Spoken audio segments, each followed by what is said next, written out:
السلام علیکم ناظرین، امید ہے آپ خیریت سے ہوں گے اور آپ دیکھ رہے ہیں ریاض الحق ولاگ۔ امریکی صدر 47ویں امریکی صدر ڈونلڈ ٹرمپ نے اپنا حلف لے لیا اور آتے ساتھ ہی دھواں دار قسم کے فیصلے بھی کرنا شروع کر دیے۔ اس کا پاکستان کے لیے، پوری دنیا کے لیے کیا اثر ہوگا، آج ہم اس کا جائزہ لیں گے۔ تو جو سب سے امپورٹنٹ بات ہے وہ یہ ہے کہ انہوں نے جو تازہ ترین آرڈرز جاری کیے ہیں، غالباً آپ سب نے ٹی وی چینلز وغیرہ پہ اخبارات میں دیکھ بھی لیے ہوں گے، جس میں انہوں نے بے تحاشا فیصلے کیے ہیں، جس میں سب سے پہلے 1600 جو 2021 میں حملہ ہوا تھا، 1600 وہ تمام امریکی جنہوں نے کیپٹل ہل پہ حملہ کیا تھا۔ امریکہ کی ایک قسم کی جو ہے وہ پارلیمان ہوتی ہے، وہ کیپٹل ہل بلڈنگ اسے کہتے ہیں، واشنگٹن ڈی سی میں۔ احتجاج کے دوران بہت سے جو ریپبلکن پارٹی کے لوگ ہیں وہ اس میں اندر گھس گئے تھے۔ اس کے بعد پھر بائیڈن ایڈمنسٹریشن کا دور تھا، اس پہ خاصا جو ہے وہ لوگوں کے خلاف کیسز چلے، سارا کچھ، لیکن اب 1600 کے قریب جو لوگ تھے ایگزیکٹو آرڈرز کے تھرو ان سب کو معافی یا کلیمنسی جسے کہا جا رہا ہے وہ مل گئی۔ اور جو سب سے امپورٹنٹ بات ہے، اس کے ساتھ ساتھ انہوں نے یہ کیا ہے کہ جو امریکنز جو امریکہ میں رہتے ہیں ان کا جو سٹیزن شپ بائی برتھ تھا وہ ختم کر دیا ہے، یعنی جو امریکہ میں پیدا ہوتا تھا وہ امریکی جو ہے وہ کہلاتا تھا۔ اب یہ سلسلہ ختم کر دیا ہے ایگزیکٹو آرڈر کے بعد، اور اس کے بعد اب یہ ہوگا کہ اگر ماں یا باپ میں سے ایک اگر امریکی سٹیزن نہیں ہے تو وہ نہیں ہو سکتا ان کی شہریت، یا اگر وہ وزٹ ویزے پہ ہیں، وزٹ پہ آئے ہوئے ہیں، تو ان کا بھی جو ہے وہ ان کو بھی شہریت کا یہ حق نہیں ہے۔ تو اور ظاہر ہے انہوں نے پوری ساری کیمپین اس سارے معاملے پہ چلائی تھی کہ جناب ہم میکسیکو جو بارڈر ہے وہ بند کر دیں گے، ہم یہ کر دیں گے۔ اب انہوں نے اس کے ساتھ ساتھ فوج کو آرڈر دیا ہے کہ پوری جو ایک بارڈر ہے میکسیکو کے ساتھ، اور اس کے حوالے سے یہ جو ساری پٹی ہے جو ساؤتھ میں آتی ہے، جو ساؤتھ امریکہ کے مختلف بیز وغیرہ پہ اور جو میکسیکو وغیرہ کے ساتھ جو ٹچ ہوتا ہے ان سب کے سب علاقوں پہ، ٹیکسس، ایریزونا، ان سارے علاقوں میں، تو ان پہ جو ہے وہ فوج لگانے کے قسم کا آرڈر کر دیا، اور فوج کو یہ کہا ہے کہ ایک پلان بنائیں کہ اس کا ہم جو ہے کیا اوورال کر سکتے ہیں۔ اور اس کے علاوہ انہوں نے جو جینڈر کے حوالے سے امریکہ میں ایک بڑی تفریق چل رہی تھی کہ دے، دیم اور دیئرز اور اس طرح کی چیزیں، اور اینیملز کے نام بھی جو ہے لوگ اپنے لیے پروناؤنس کے طور پہ شیئر کرنا شروع ہو گئے تھے، کہ جس طرح ہمارے ہاں مطلب پوری دنیا میں ہوتا ہے یہ ہی ہے یا شی ہے یا مرد ہے یا عورت ہے۔ تو اس کے علاوہ انہوں نے کہا جی کوئی جینڈر نہیں ہوگا، اور صرف یہی 2 جینڈرز ہیں، اور باقی اس کے علاوہ ان کی ریاستی سطح پہ کسی قسم کی کوئی شناخت نہیں ہوگی۔ میں حال ہی میں جب امریکہ میں پڑھ رہا تھا تو وہاں پہ بہت سے لوگ اپنے جو پروناؤن تھے وہ آئیڈینٹیفائی نہیں کرتے تھے، اور اگر کرتے تھے تو اس میں دے دیم یوز کرتے تھے، وہ کہتے تھے ہم ہی ہیں نہ شی ہیں، ہم دے دیم ہیں۔ تو بہرحال یہ ایک بڑا دھچکا ہوگا ان تمام ٹرانس اور LGBTQ کے لوگوں کے لیے جو بائیڈن کے ایڈمنسٹریشن کے دور میں بڑے ایکٹیو ہوئے، اور وہ پیلا، سرخ اور رینبو شکل کا جو جھنڈا تھا یورپ میں اور امریکہ میں بڑا مشہور ہوا تھا، اس کی جو ساری کمیونٹی تھی، لیسبین، گیز،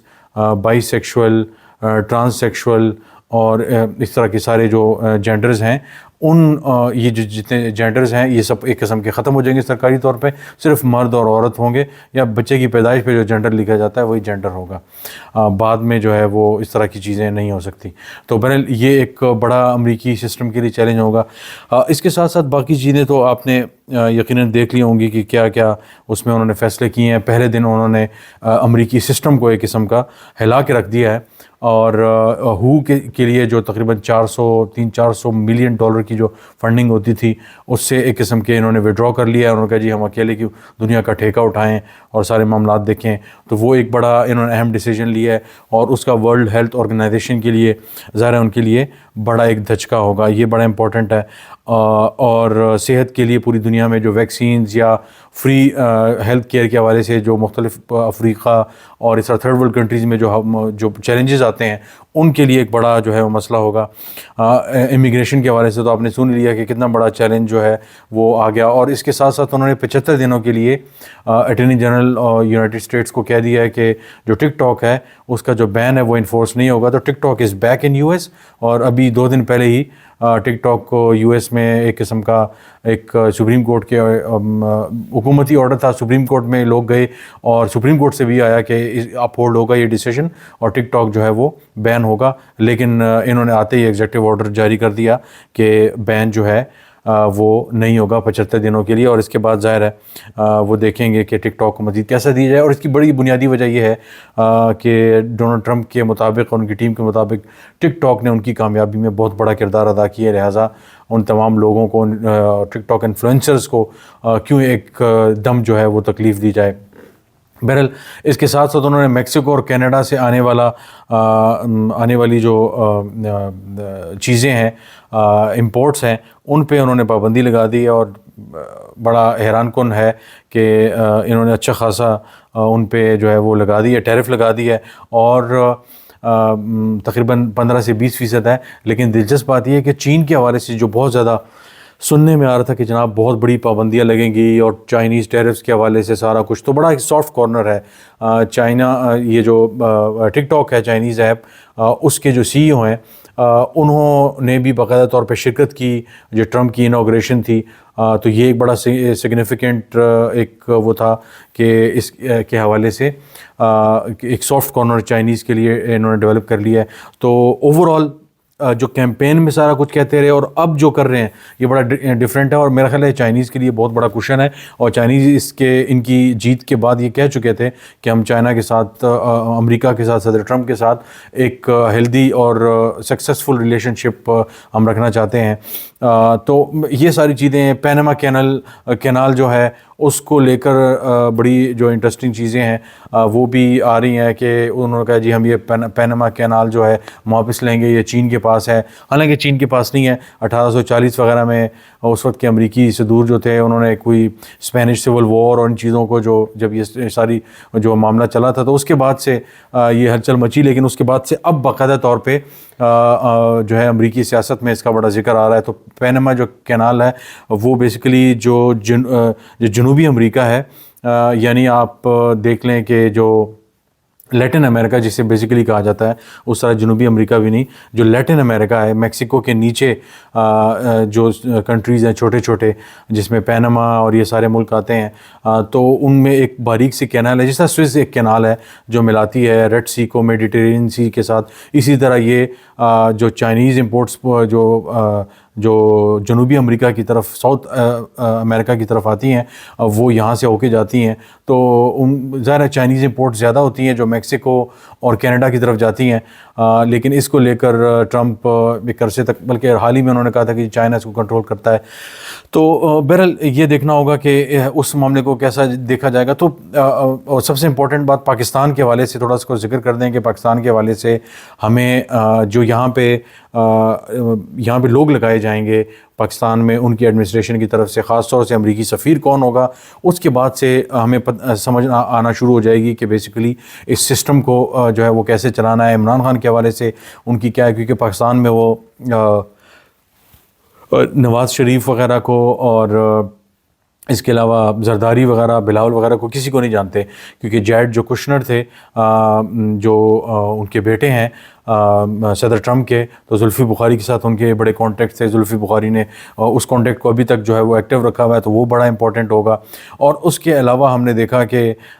جو اوور آل امریکن جو ٹرمپ ایڈمنسٹریشن ہے اس کے ساتھ پاکستانی جو امریکنز تھے انہوں نے بڑا ایک تعلق رکھا, ان کی جیت میں بھی کردار ادا کیا, اور جو کانگریس مین تھے, جو سینیٹرز تھے. تو یہ ایک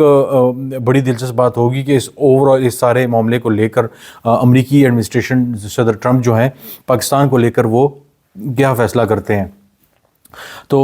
یہ سفیر پہلے کون لگے گا, کیونکہ ابھی جو سفیر ہیں الوداعی ملاقاتیں کر کے جو ہے وہ جا رہے ہیں ڈونلڈ بلوم, اور اب دیکھتے ہیں کہ نئے سفیر کون آتے ہیں. تو اس سے ہمیں پتہ چلے گا کہ پاکستان افغانستان کے حوالے سے ان کی کیا پالیسی ہے. افغانستان کے حوالے سے انہوں نے کہا تھا کہ جو ہماری مشینری سارا کچھ موجود ہے ہم اس کو واپس امریکہ لائیں گے, کیونکہ ان کے بقول وہ جو اسلحہ تھا سارا وہ بائیڈن ایڈمنسٹریشن نے توفتاً ایک قسم کا سرنڈر کر دیا تھا طالبان کو, ہم وہ واپس لے کے آئیں گے کیونکہ اس سے لڑکیوں کی تعلیم اور دوسری سیکیورٹی کے حوالے سے مسائل آ رہے ہیں. تو بہرحال پاکستان کے حوالے سے ظاہر ہے پاکستان فارن آفس, پاکستانی فوج, سب اس کو ظاہر ہے ایک بڑے خاص اینگل سے دیکھ رہے ہوں گے. لیکن ہمارے لیے بھی ظاہر ہے ہم سب جو اسٹوڈنٹس ہیں انٹرنیشنل ریلیشنز کے, میس کمیونیکیشن کے, میڈیا کے, وہ سب بھی دیکھ رہے ہیں کہ پاکستان کے معاملے میں امریکی ایڈمنسٹریشن جو نئی ایڈمنسٹریشن آئی ہے وہ کیسے ان معاملات کو دیکھ رہی ہے. بہرحال یہ ٹینیور ٹرمپ ایڈمنسٹریشن کا پوری دنیا میں ایک بڑا ایکٹیو اور بڑا ایک انسرٹن قسم کا ہوگا. میڈیا کے ساتھ ان کے لڑائی جھگڑے جو ماضی میں تھے اب اور بھی ہوں گے, اور اس طرح کی بہت سی چیزیں جو ہے وہ کافی چیلنجنگ ہوگی. لیکن اس دفعہ انہوں نے بہت سے ایک روایتی جو لوگ تھے ان پہ ریلائی کرنے کے بجائے, خاص طور پہ جو ایکس کے مالک ہیں یا اسپیس ایکس کے مالک ہیں, ٹویٹر کے جو مالک ہیں ایلون مسک, ان پہ ریلائی کیا. رام سوامی جو ہیں وہ ایک اور ان کے ساتھ وہ ڈاگ جو ہے ڈپارٹمنٹ آف گورنمنٹ ایکٹیویٹیز یا ایگزیکٹوز وغیرہ اس کو وہ دیکھیں گے, گورنمنٹ پہ چیک رکھیں گے, گورنمنٹ جو خرچہ کرتا ہے. تو اس طرح کے بڑے ایک نان ٹریڈیشنل قسم کے لوگوں پہ انہوں نے اس دفعہ انحصار کیا کابینہ کے لیے. ہیکسیت جو ہیں وہ نیشنل سیکیورٹی اور اس کے لیے آ رہے ہیں. تو یہ سارے لوگ بڑے انٹرسٹنگ ہیں, بڑے امپورٹنٹ ہیں, کیونکہ ان کی شخصیتوں میں بڑے تضادات ہیں, ان کی ہسٹری, اور بڑے اس طرح کے بیوروکریٹس اور اسٹیٹس کو والے لوگ نہیں ہیں, بڑے آؤٹ آف باکس قسم کی سلیکشن کی ہے. تو اب یہ دیکھنا ہوگا اس معاملے کو لے کر یہ کیسے دیکھتے ہیں. آج کے لیے اتنا ہی, انشاءاللہ آپ سے دوبارہ ملاقات ہوگی. بہت شکریہ.